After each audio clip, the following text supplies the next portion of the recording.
Hey, I'm KLMA, also known as Reobucks. Basically, what happened is I did a video about the first impressions of what I thought of Zero Escape, Zero Time Dilemma. Like, I basically went through the mechanics, went through the technical aspects, and then went through an overarching, vague, early impression of how the narrative is. Well, I finished Zero Escape, and well, the thing is I've got some things to talk about the narrative. The thing is, okay, so what it is I've got a written review that's coming. Might even be posted before this video gets published. Don't know. Once it's done, I'll put it below. But by the time I completed the game, I kind of have some things to talk about. So what I'm doing is just a quick video, just talking about the narrative. There will be spoilers. There will be no spoiler guard here. I'm even going to be talking about the ending. So if you have if you haven't completed the game, in fact, I'd recommend just don't watch this video, turn it off, go play that.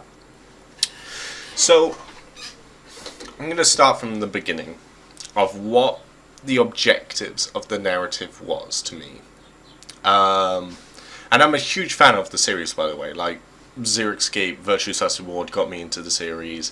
When I got burned out on games altogether, like, I thought I was just kind of done with it. Zero Escape, Virtue's Last Reward brought me back in, like, kind of showed me that there was another angle to games that was pretty fantastic. 999 I wasn't too impressed with, but yeah, whatever. So, to me, Zero Time Dilemma had two objectives. It needed to A, wrap everything up in a neat bow. It needed to wrap up the series. Basically, for the longest time ever, there had been talks about how Zero Time Dilemma was going to be the finale to the trilogy that is Zero Escape. So, there's that on the table. But it also needed to present something new. It needed to bring something new to the table. It couldn't just rehash the plot. It had to kind of throw us for a loop. It had to kind of throw us off. It had to kind of do what Virtue's Last Reward did, which was just do something brilliant, out the blue, and absolutely insane. Okay? So let's start from the beginning. The three teams are split up into Q Team, D Team, and C Team, named because they're team captains, being Q, Diana, and Carlos. Now this is important to me, and this is one of the things I found that the game did excellently in, narrative-wise, because what it did was it broke down what it had to achieve into three groups. C Team had to wrap up what happened with 999, because basically you had Junpei and Akane trapped in with Carlos, and if you've seen the end of 999 where Junpei was trying to chase down Akane, well, they had some kind of unresolved conflicts to deal with, so it delves very deeply what had happened in the year between 999 and Zero Time Dilemma, and Junpei has changed. You know when Tenemoji, you know how Tenemoji in Virtue's Last Reward was very burned out, very bitter, very kind of ground out? That's the Junpei we have here. He's very just not happy at all, but kind of still has that slight flicker of hope that does get reignited over the course of the journey. Meanwhile, Akane does there are some delving into of how Akane is the way she is.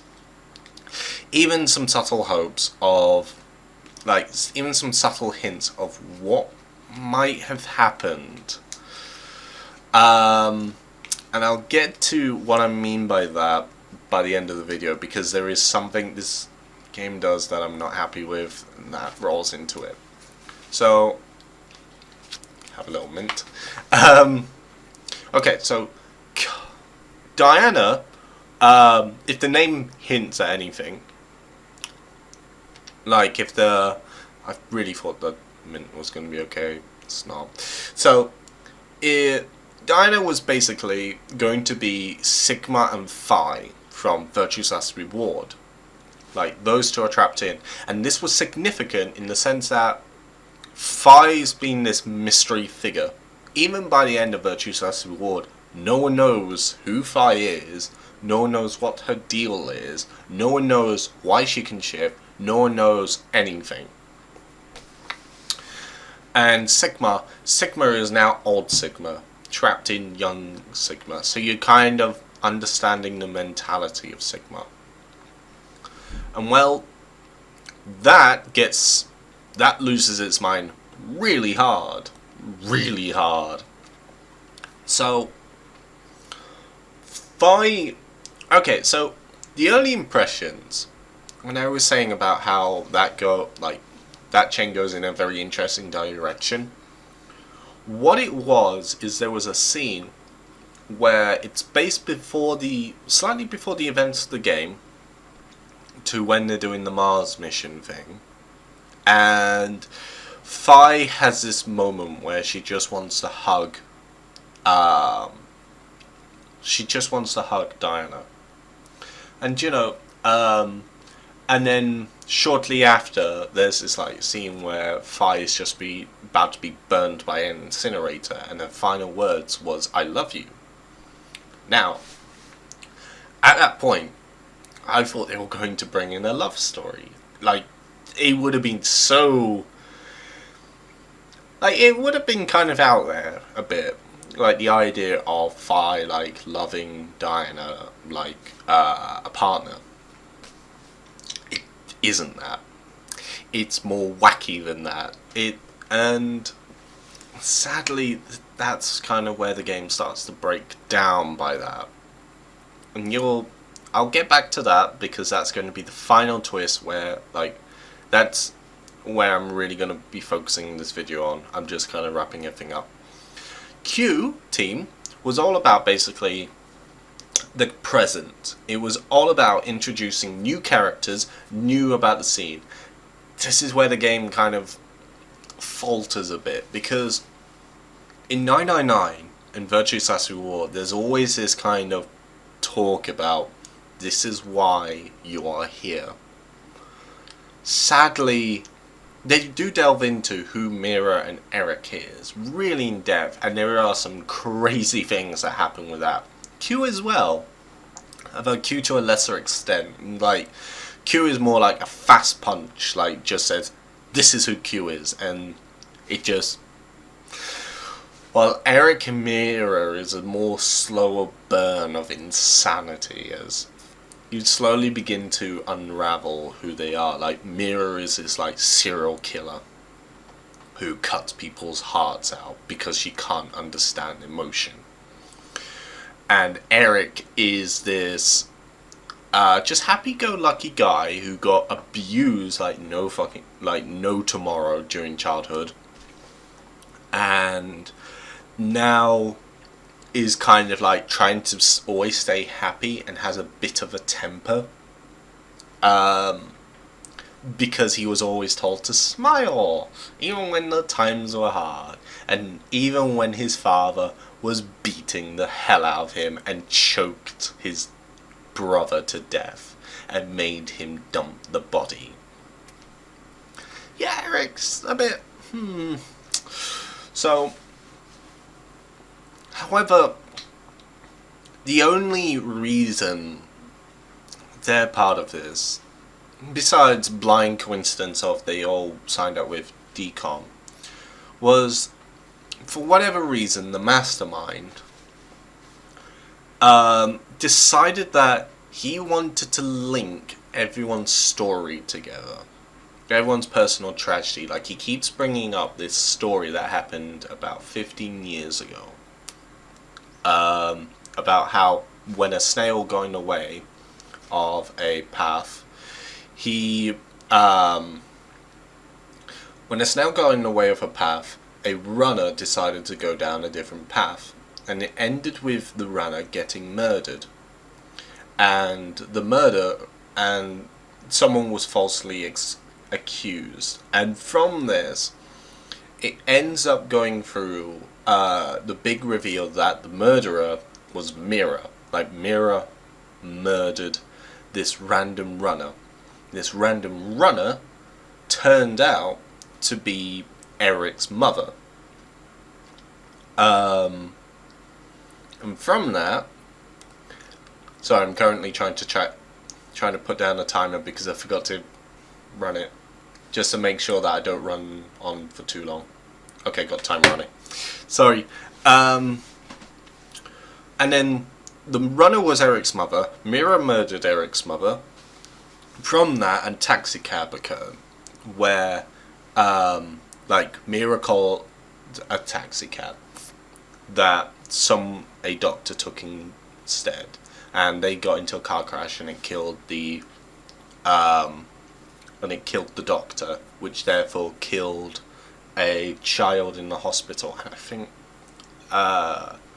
I'm trying to remember, there was someone else who got tied into all this, and well, the young boy who dies due to this crash turned out to be Q, because Q's a robot who is based on a young boy called Sean, and this young boy died because of this snail.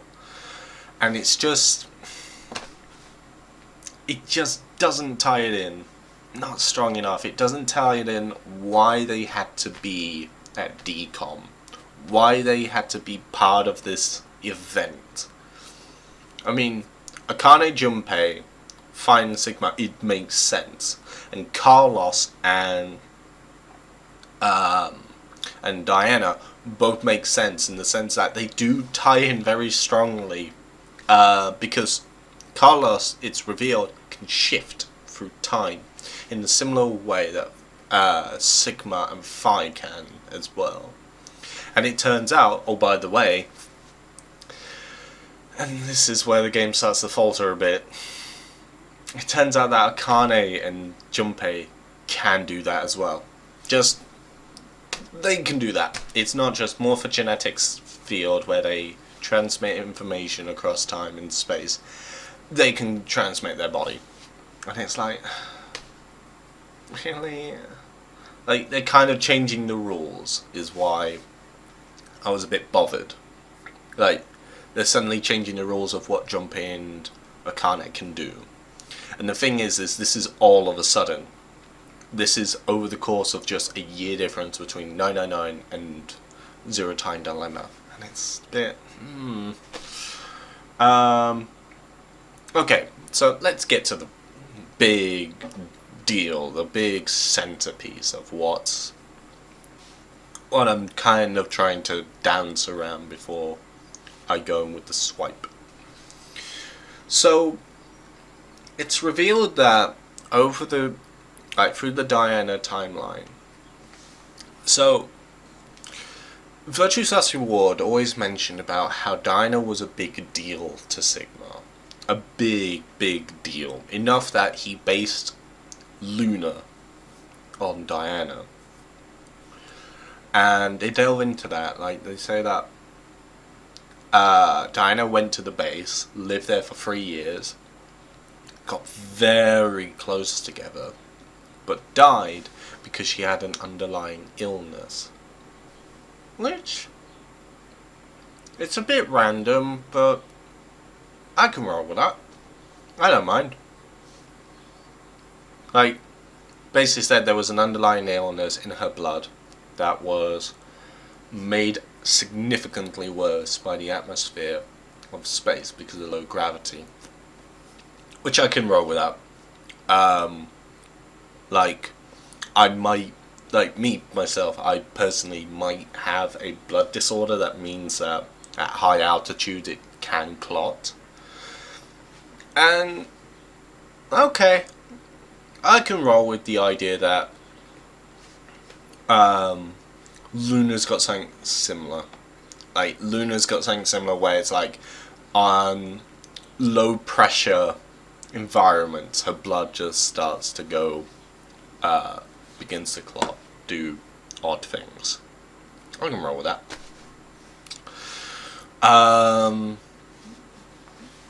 So in one timeline, due to particular reasons, it's revealed that I nearly said Luna. Diana and Sigma have to wait 10 months in the bunker because there's a transporter thing that can transmit information over time.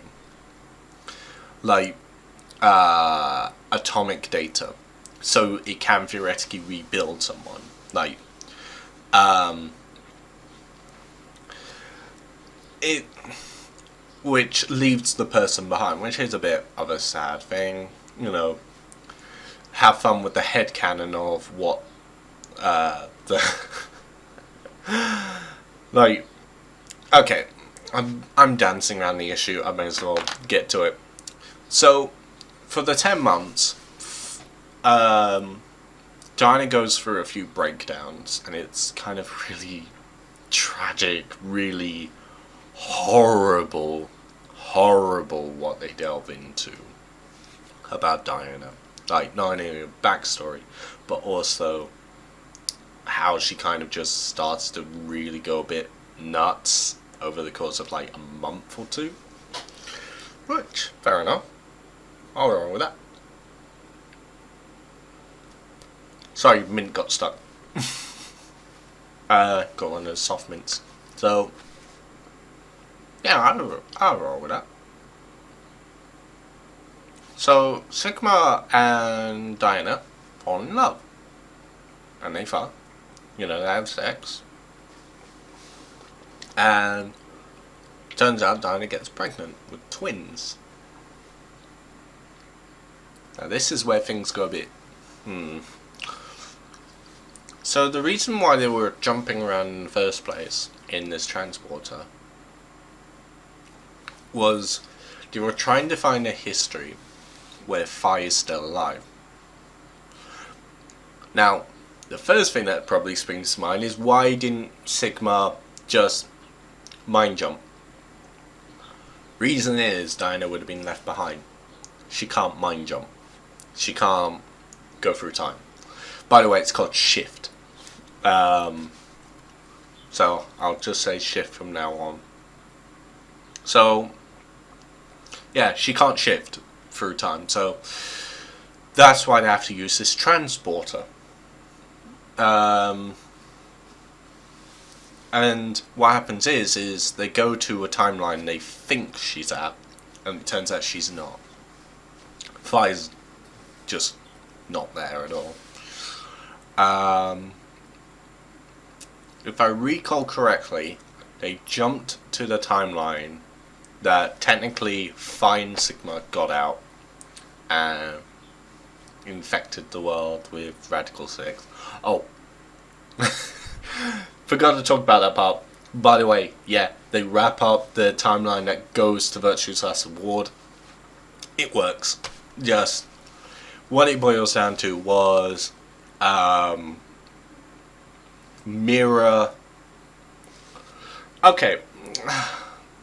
No, I'll get back to that because that's its own problems. So, yeah, they're waiting for the transporter to recharge so they can send themselves, because there is a 10-month wait. And they get sent off. You know, they wait the 10 months, and the thing is they go a bit nuts, and they run out of food.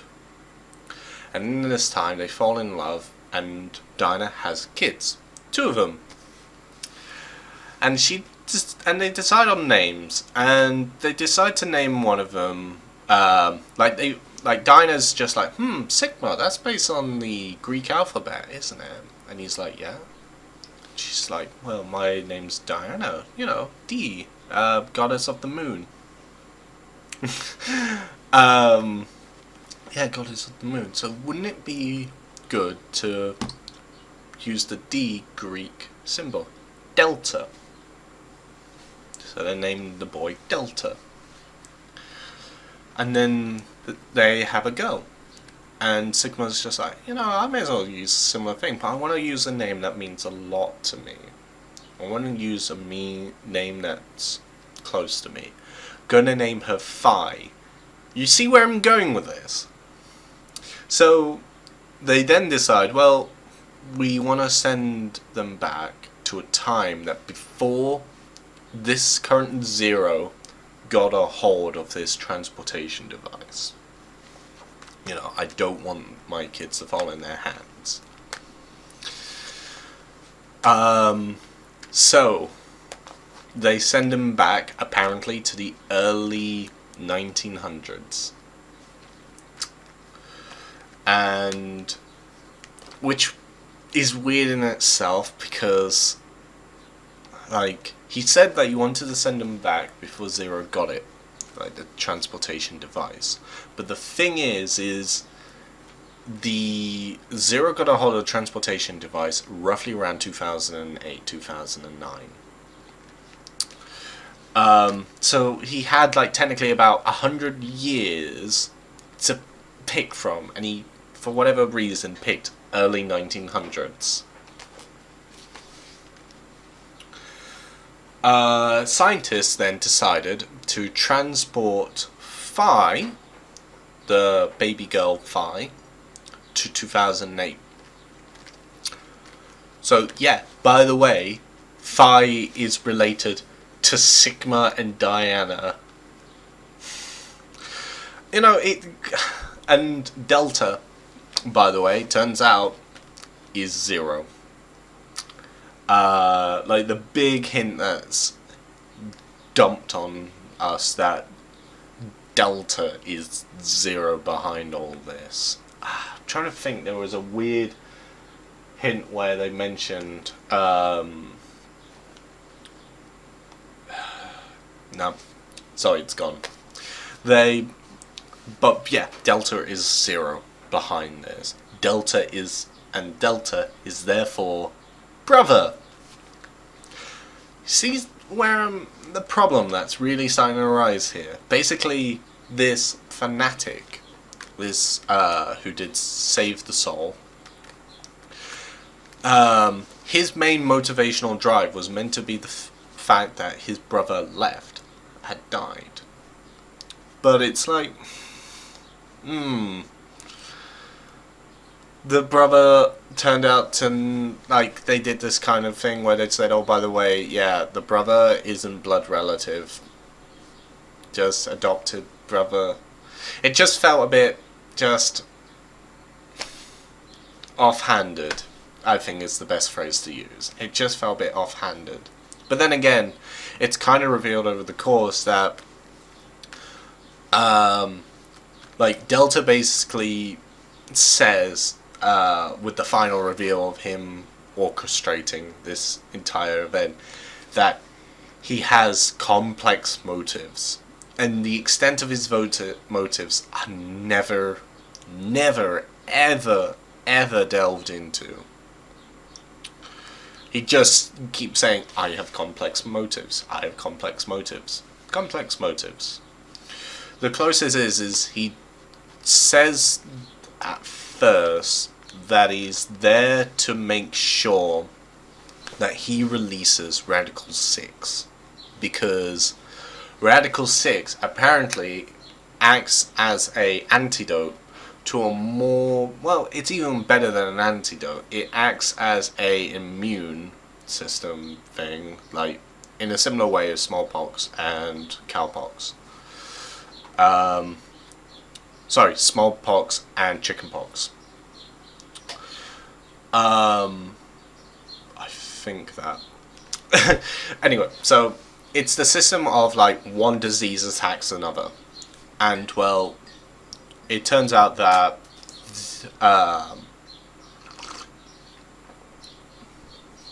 Turns out that Delta knew that a religious terrorist, would unleash a virus called, I've got to try to remember because they told Fanatical something R. I'll call it Fanatical R.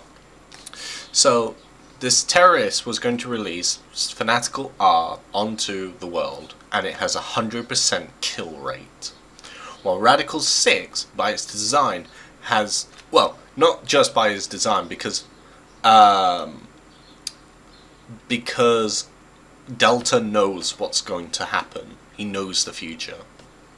He knows that Radical 6 would end up wiping out 6 billion. But this Fanatical R would wipe out 8 million. So it was the case of, well, either he releases Radical 6 onto the world, killing most of humanity, or he lets Fanatical R to be unleashed, and that kills all of humanity. And it's like, okay, did you think to make a cure?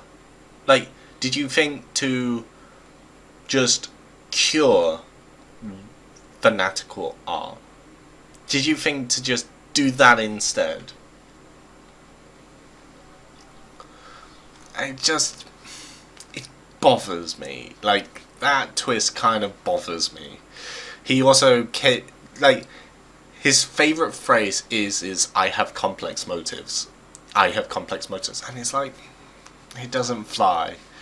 Especially since he only reveals the motives once you think you're free. Like, he's the type of villain who just constantly, like, even when he's foiled, just says, "Ha! It was all part of the plan, you foiled me. Ha ha!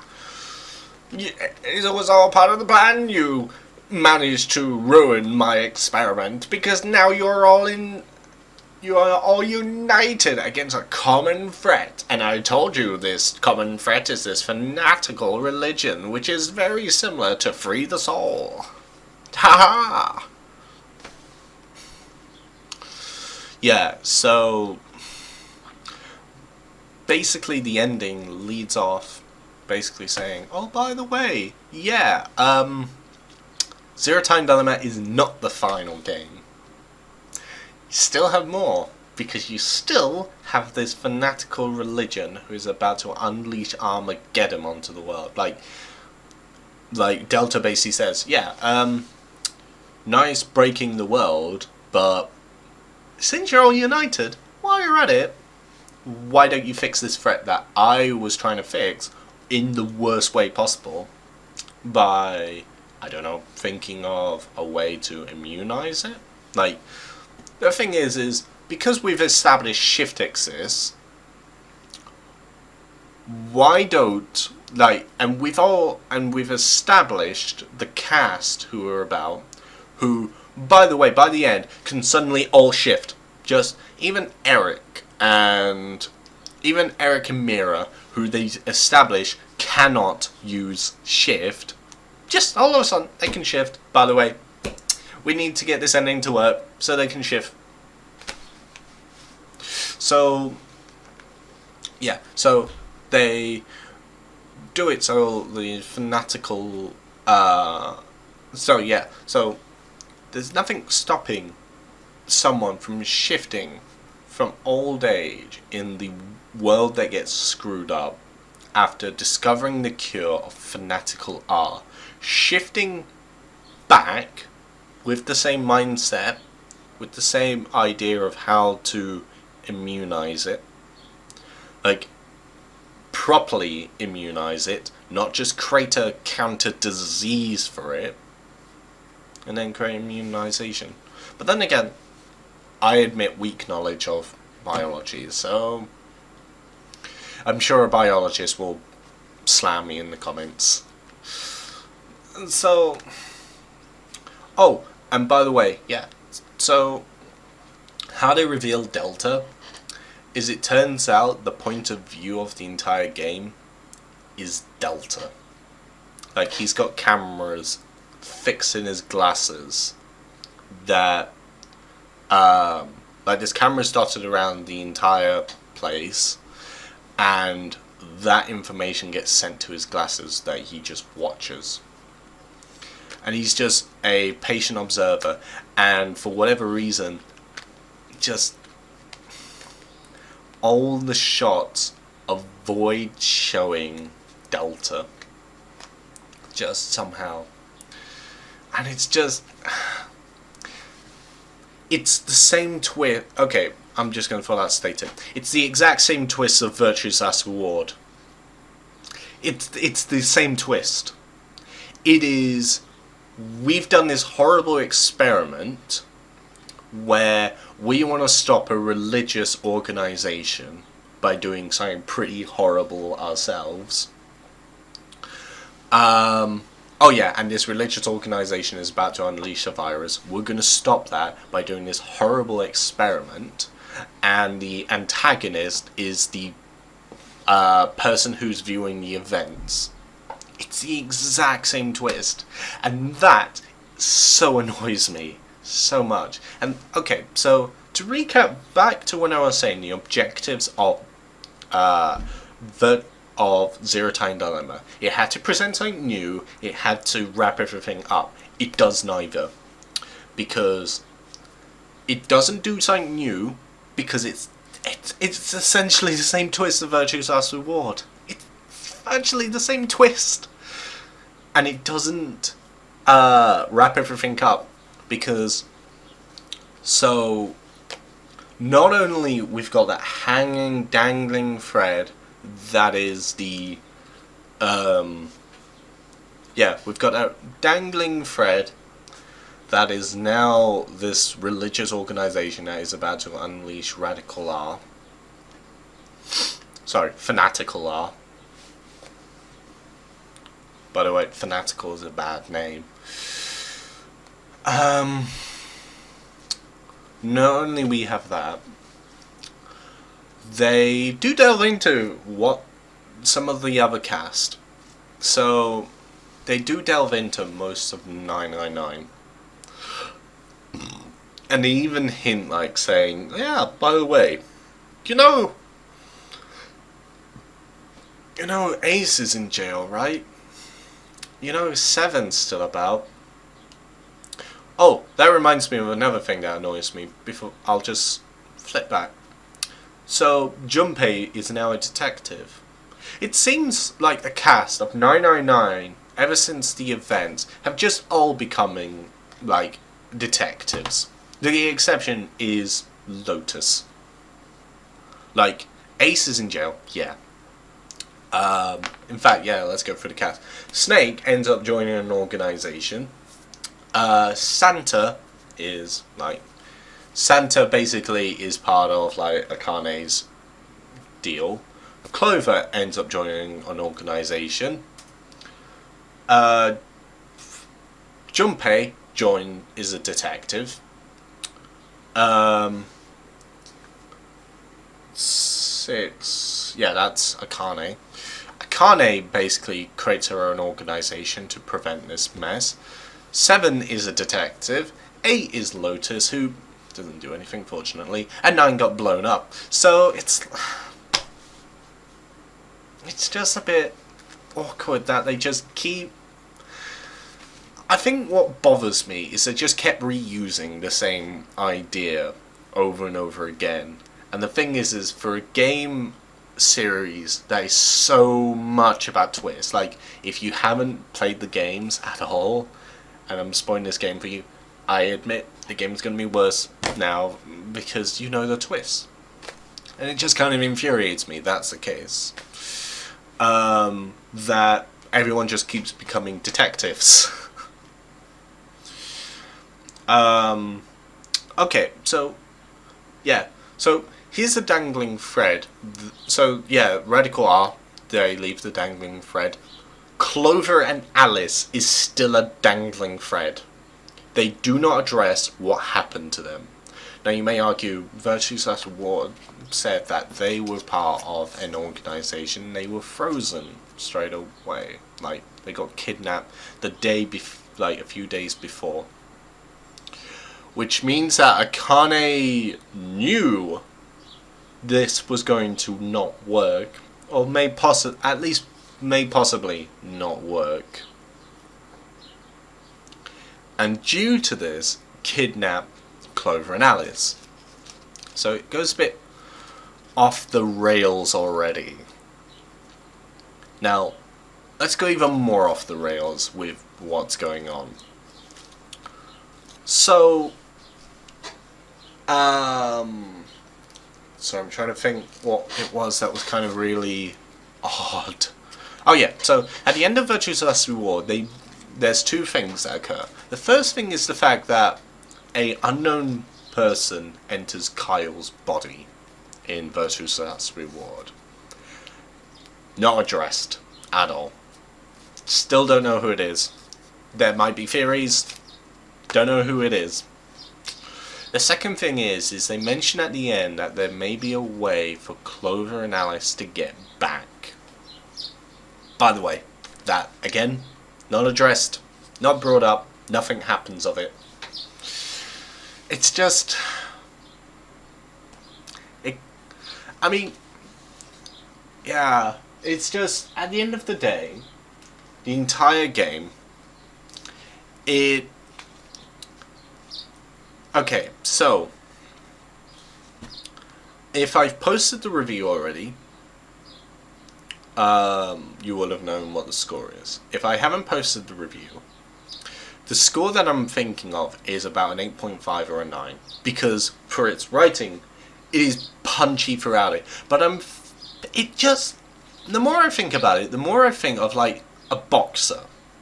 You know, a boxer or a sprinter. Someone who comes out really strong, just punches constantly, really hits strong throughout. And the thing is for the first 20 hours, I would say, it punches strong. It just, like, there's fragments which are about, and I would say about, each fragment lasts about an hour, half an hour to an hour, and each one thumps hard. There's not a fragment that just goes by where it's just like, well, nothing really happened.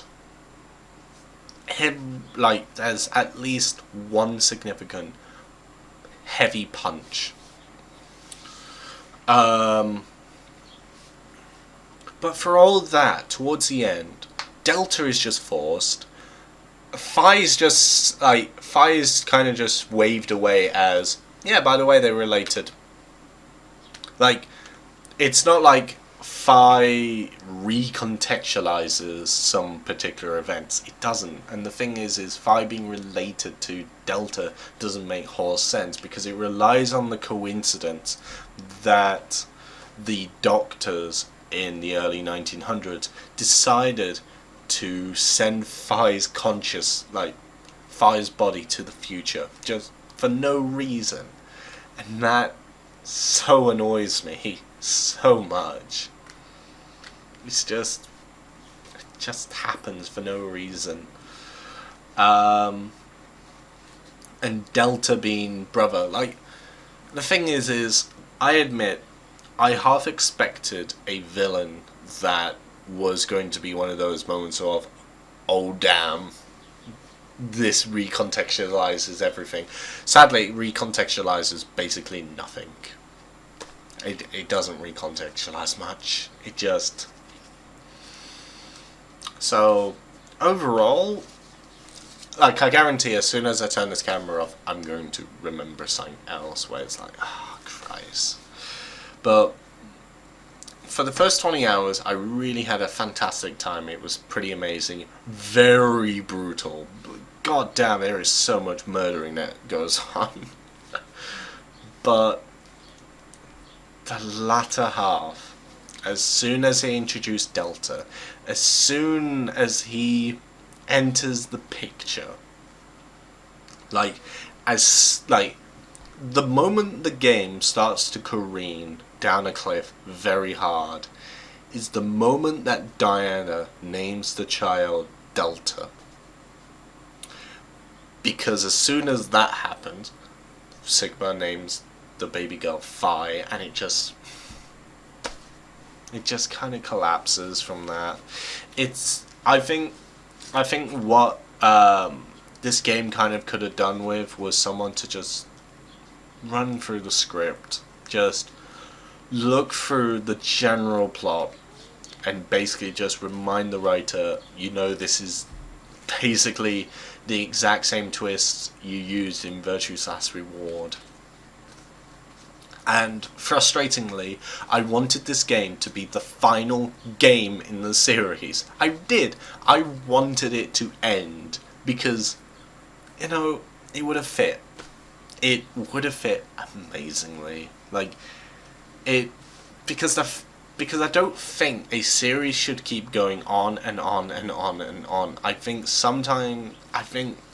a writer needs to know when to end. A writer needs to know when to stop. And I think Zero Time Dilemma was the moment to stop.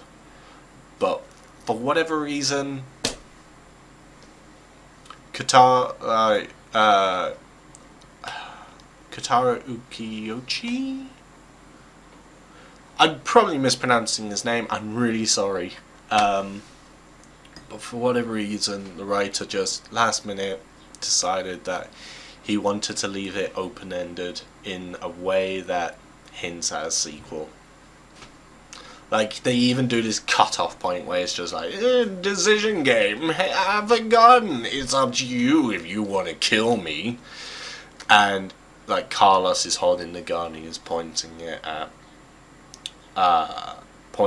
Delta, and then it just cuts off, and it goes to credits. And it's this doesn't fit. This does not fit. I'm going to bet that as soon as I stop the camera and I'm going to double check that flowchart, there'll be another... how in Virtue's Last Reward there was the end or beginning part? There'll be that. I would have missed it. Knowing my luck.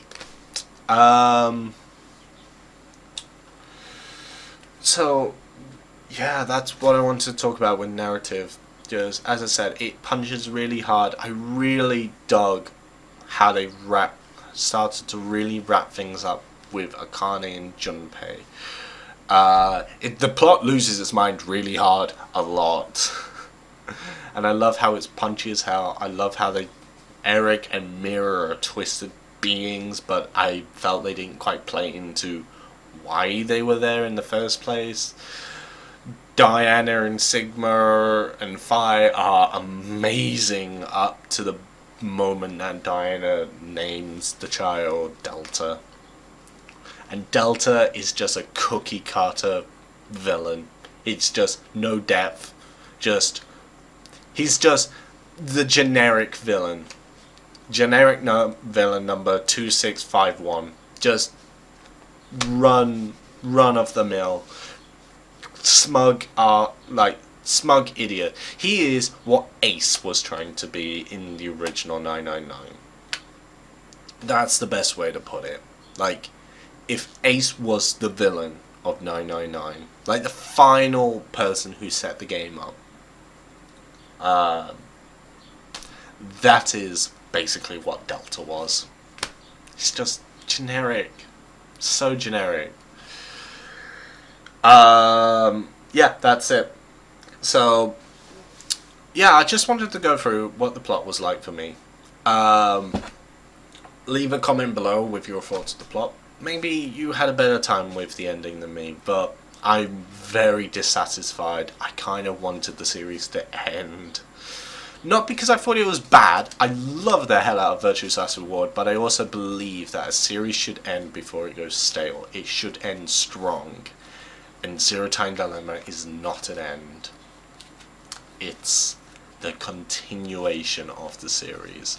And if sales go well in the West, which it may, they will probably continue this on. Which, if they do, I really hope this time Kotaro wraps the plot up. For goddamn sake, just finish it. Finish the series, please. But yeah, anyway, so I've been droning on for way too long on this, most likely. And most likely I've forgotten some details, so yeah, I'm sure people will mention in the comments below, I forgot about X, Y, or Z. But yeah, narrative-wise, towards the end, dissatisfied. Everything before, fantastic. So, but still, 8.5 or 9 out of 10 worthy. I'm not sure how appropriate this game is for newcomers, but oh well. Anyway, thanks for watching what will likely be a really long video. Like, my clock, I'm clocking in at about 35 and I started to clock about probably 10 minutes late, so... But I wanted to be thorough about this. Anyway, so... Yeah, thanks for watching. Okay. Bye!